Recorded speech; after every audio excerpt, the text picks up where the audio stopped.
एक समय की बात है, किसी गांव में एक लड़की रहती थी जिसका नाम था मनु। वैसे तो मनु दयालु और बहुत प्यारी थी, लेकिन वो दिखने में ना सुंदर थी, बल्कि उसके सर पर एक भी बाल नहीं थे, जिस कारण सभी लोग उसका मजाक उड़ाया करते थे।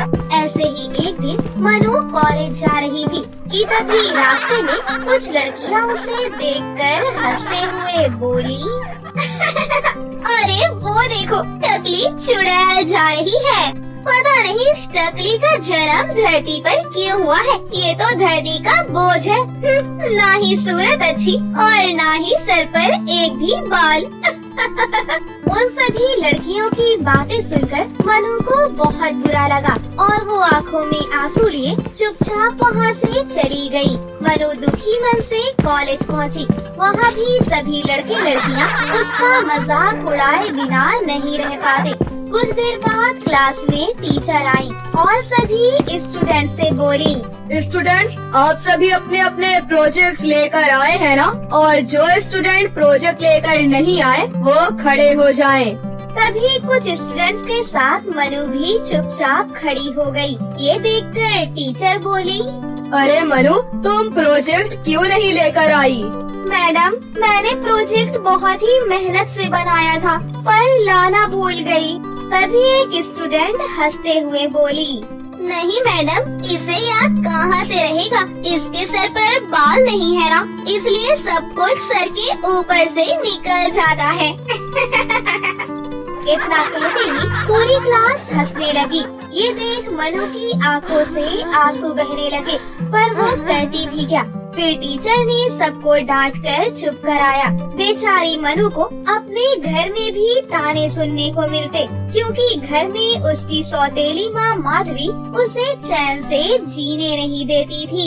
आ गई महारानी अपनी मनहूस शक्ल लेकर। पूरा दिन कॉलेज में बिता कर आती है, घर का काम क्या तेरी मरी हुई माँ आकर करेगी? आप मेरी स्वर्गवासी माँ को कुछ मत कहिए, मैं घर का सारा काम करके ही कॉलेज जाती हूँ। मुझसे ज्यादा जुबान मत लड़ा। अपनी मरी हुई माँ के साथ मर क्यों नहीं गई?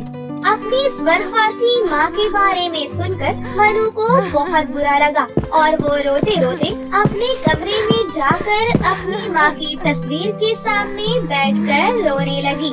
मनु घर का सारा काम करती थी, लेकिन काम में गलती होने पर उसकी सौतेली माँ माधवी उसे बहुत मारती।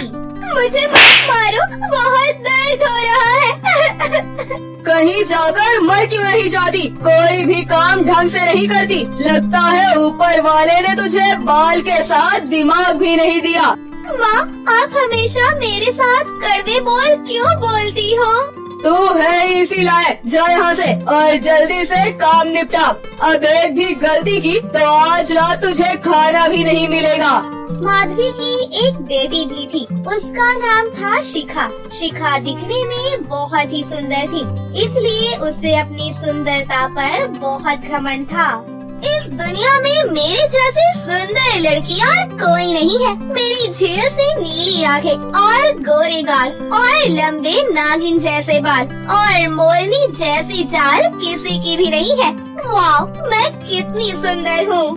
शिखा और मनु एक ही कॉलेज में पढ़ती थी। जहाँ मनु पढ़ाई में बहुत होशियार थी, वहीं शिखा को पढ़ाई में बिल्कुल भी दिलचस्पी नहीं थी। वो बस अपनी सहेलियों के साथ मौज मस्ती किया करती। कॉलेज में टीचर से मनु की तारीफ सुनकर शिखा को बहुत जलन होती। वो अपनी सहेलियों के साथ मिलकर उसे परेशान करने का एक भी मौका नहीं छोड़ती। सुनो फ्रेंड्स, मैं आज मार्केट से हेयर पिन क्लिप लेकर आई हूँ। वाह, ये हेयर पिन तो बहुत ही सुंदर है। क्या मैं एक बार अपने बालों में लगाकर देख सकती हूँ? हाँ हाँ, क्यों नहीं। इतने में वहाँ मनु आई। तभी शिखा बोली, लो आ गई मैडम अपना काला चांद लेकर। अरे शिखा, ये तो तेरी बहन है ना, इसे भी कभी अपने साथ शॉपिंग करने ले जाया कर। इसका भी तो मन करता होगा मेकअप किट और हेयर पिन्स खरीदने का। क्या यार, तुम भी पागल हो, तुम्हें दिखाई नहीं दे रहा? ये गंजी होकर अपने सर पर हेयर पिन कैसे लगाएगी? ये चाहे कितना भी मेकअप कर ले, रहेगी तो काली बंदरिया। ये कहते हुए सभी लड़कियाँ जोर जोर से हंसने लगी। तभी वहाँ टीचर आई और सभी चुप हो गयी। गुड मॉर्निंग स्टूडेंट्स, आज आप सबके लिए बहुत अच्छी न्यूज है। हमारे कॉलेज में बहुत बड़े लेवल का फैशन शो होने वाला है, इसलिए आप सब उसकी तैयारी शुरू कर लें। फैशन शो का नाम सुनकर शिखा खुश होते हुए बोली, अरे वाह, फैशन शो! फिर तो मैं ही सबसे सुंदर दिखूंगी और विनर भी मैं ही बनूंगी। हाँ यार, तुम्हारे जैसी ब्यूटीफुल लड़की इस पूरे कॉलेज में कोई नहीं है। विनर तो 100% तुम ही बनोगी। सभी लड़कियों को फैशन शो की चर्चा करते देख मनु मन ही मन बोली, काश मैं भी फैशन शो में हिस्सा ले पाती। तभी शिखा की सहेली मीनल हंसते हुए बोली, अरे इस टकली को तो देखो, लगता है फैशन शो में भाग लेने का सपना देख रही है। उजड़ा चमन काली मैना को स्टेज पर कोई कदम भी नहीं रखने देगा। इसका विनर बनना तो दूर की बात है। मनु को सबकी बातों का बुरा लगा और बिना कुछ कहे घर लौटकर वो अपनी स्वर्गवासी माँ की तस्वीर के आगे रोने लगी। माँ, आप मुझे छोड़कर क्यों चली गई? कोई मुझसे प्यार नहीं करता, हर कोई बस मेरे गंजेपन का मजाक उड़ाता है। मुझे भी अपने पास बुला लो माँ। तभी माधवी चिल्लाते हुए बोली, आते ही किसका मातम मनाने लगी? जल्दी से कमरे से बाहर निकल और जल्दी खाना बना, शिखा बेटी आती ही होगी। इतने में खुशी खुशी शिखा कॉलेज से घर आई और माँ माधवी से बोली, माँ मुझे पैसे चाहिए। मुझे अपने लिए मेकअप किट और एक सुंदर सी ड्रेस खरीदनी है। अगले हफ्ते कॉलेज में फैशन शो कंपटीशन होने वाला है, मुझे उसकी तैयारी करनी है। अभी पिछले हफ्ते ही तो तुमने पैसे लिए थे। हाँ माँ, पर वो पैसे तो मैंने घूमने फिरने में खर्च कर दिए। अच्छा ठीक है बेटी, पहले कुछ खा लो। सुबह तुम कॉलेज नाश्ता किए बिना ही चली गई थी। वहाँ पास खड़ी मनु ये सब सुन रही थी। फिर वो हिम्मत कर अपनी सौतेली माँ माधवी से बोली, माँ मुझे भी कुछ पैसे दे दो, मैं भी फैशन शो में हिस्सा लेना चाहती हूँ। ये सुनते ही माधवी भड़क गई और बोली, तुझे शर्म नहीं आई? एक तो हमारे टुकड़ों पर पल रही है, ऊपर से तुझे पैसे चाहिए। न शक्ल सूरत अच्छी है और न सर पर बाल। मेरी बेटी की बराबरी करने चली है। अरे माँ, ये मुझसे बहुत जल्दी है और फैशन शो जीतने के सपने देख रही है। पता नहीं इस काली मैना को किस बात का घमंड है। उजड़ा चमन काली भैंस कहीं की। मनु दुखी होकर घर से बाहर निकल गई और रोते रोते गांव के पास एक जंगल में चली गई। इस कठोर दुनिया से ये जंगल बेहतर है। यहाँ कोई तो होगा जो मेरे दुख को समझेगा। ये कहते हुए मनु काफी अंदर चली गई। तभी उसे अचानक जाल में फंसा एक खरगोश दिखाई दिया, जो जाल से बाहर निकलने की कोशिश कर रहा था। ओ बेचारा खरगोश, लगता है किसी शिकारी ने शिकार करने के लिए जाल बिछाया होगा और ये बेचारा खरगोश फंस गया। मैं अभी इस प्यारे से खरगोश को जाल से बाहर निकालती हूँ।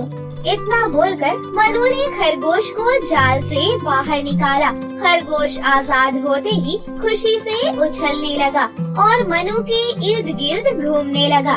तभी मनु बोली, जाओ प्यारे खरगोश, अब तुम आजाद हो, जी लो अपनी जिंदगी। मेरा क्या है, मेरा इस दुनिया में कोई नहीं है, मैं जीकर अब क्या करूँगी। ये कहते हुए मनु रोने लगी। तभी वहाँ एक चमत्कार हुआ और खरगोश गायब हो गया। उसी जगह पर एक सुंदर सी चांदनी परी प्रकट हुई और बोली, अरे ये क्या, मैं कोई सपना देख रही हूँ क्या? नहीं मनु, ये सच है, मैं चांदनी परी ही हूँ। मैं खरगोश के रूप में तुम्हारी परीक्षा ले रही थी। तुम बहुत ही दयालु हो, मैं तुमसे बहुत प्रसन्न हूँ। मुझे बताओ तुम्हारी क्या समस्या है? मनु ने रोते रोते चांदनी परी को सब कुछ बताया। सब कुछ सुनकर चांदनी परी ने कहा, तुम्हारी कहानी बहुत दुख भरी है। मैं तुम्हें आशीर्वाद देती हूँ। तुम्हारे सर पर बहुत ही लंबे घने काले बाल आ जाएंगे और तुम बहुत ही सुंदर दिखने लगोगी। इतना बोलकर चांदनी परी गायब हो गई। फिर परी के कहे अनुसार मनु के सर पर सुंदर लंबे काले घने बाल आ गए और वो बहुत ही सुंदर दिखने लगी। अपना बदला हुआ रंग रूप देखकर मनु फूली न समाई और मन ही मन चांदनी परी का धन्यवाद कर खुश होते हुए घर वापस लौट आई। जब माधवी और शिखा ने मनु को देखा तो बस वो उसे देखती ही रह गयी। माँ, इस टकली के पास इतने लंबे घने बाल कहाँ से आए? ये तो मुझसे भी ज्यादा सुंदर लग रही है। हाँ बेटिया, ये तो बिल्कुल स्वर्ग से उतरी हुई अप्सरा लग रही है। माँ, मुझे भी इतने सुंदर लंबे घने बाल चाहिए। इतना कहकर शिखा ने जलते हुए मनु से उसके लंबे घने बालों के बारे में पूछा। फिर मनु ने जैसे ही सच्चाई बताते हुए कहा कि चांदनी परी ने उसे लंबे घने बाल दिए हैं। इतना सुनते ही शिखा जंगल की ओर भागी और चांदनी परी की खोज करने लगी। चांदनी परी, सामने आओ। चांदनी परी, कहाँ हो तुम? ये कहकर शिखा जोर से और गुस्से से चांदनी परी को आवाज देती है, लेकिन सामने कोई नहीं आता। थोड़ी दूर चलने पर शिखा को जाल में फंसा हुआ एक सोने का खरगोश दिखाई दिया, जिसे देखकर शिखा बोली, अरे ये क्या? ये तो सोने का खरगोश है। क्यों ना मैं इस खरगोश को मारकर बाजार में बेच दूं? इसके तो मुझे बहुत पैसे मिलेंगे। चांदनी परी तो मिली नहीं और ना ही लंबे घने बाल। ऐसा सोचकर शिखा जैसे ही खरगोश को मारने के लिए आगे बढ़ी, तभी वो खरगोश गायब हो गया और गुस्से में चांदनी परी प्रकट होते हुए बोली, तुम बहुत ही लालची और पापी हो। तुम्हें इसका दंड जरूर मिलेगा। तुम्हें काले लंबे घने बाल चाहिए थे ना? मैं तुम्हें श्राप देती हूँ। तुम्हारे सारे बाल झड़ जाएंगे, तुम काली हो जाओगी और तुम्हारे चेहरे पर बहुत सारे दाग धब्बे हो जाएंगे। इतना कहकर चांदनी परी गायब हो गई। वहीं शिखा के सारे बाल देखते ही देखते सच में झड़ गए और वो काली हो गई। उसके चेहरे पर कई सारे दाग धब्बे भी हो गए। अरे माँ, ये क्या? अब मैं अपनी शक्ल किसी को कैसे दिखाऊंगी? इतना बोलकर शिखा रोने लगी। उसे उसके किए की सजा मिल गई। उस दिन के बाद से शिखा ने कभी घर से बाहर कदम नहीं रखा। अब माधवी अपनी बेटी की ऐसी हालत देखकर बहुत दुखी हुई। फिर उस दिन के बाद से दोनों माँ बेटी ने कभी मनु को परेशान नहीं किया। अगले दिन फैशन शो के दिन मनु तैयार होकर कॉलेज पहुँची तो सबकी निगाहें मनु पर टिकी की टिकी रह गयीं और जो लड़कियाँ मनु का मजाक उड़ाया करती थी, अब उनके मुंह खुले के खुले रह गए, क्योंकि मनु अब सबसे खूबसूरत जो थी। जब मनु स्टेज पर आई तो सभी जजेस ने फैशन शो की विजेता मनु को घोषित कर दिया। तभी से मनु अपने काले लंबे घने बालों की वजह से हर जगह फेमस हो गई और वो हंसी खुशी से अपनी जिंदगी गुजारने लगी। जो बेटी सपने सजाती है वो इतिहास नया रच जाती है। मेहनत ही है उसका असली ताज, यही है सफलता का राज। कैसी लगी आपको हमारी ये कहानी? अगर आपको हमारी कहानी अच्छी लगी हो तो इसे जरूर लाइक करें, साथ ही हमारे चैनल को सब्सक्राइब भी कर लें और बेल आइकन को दबाना ना भूलें। मिलते हैं अगली वीडियो में। धन्यवाद।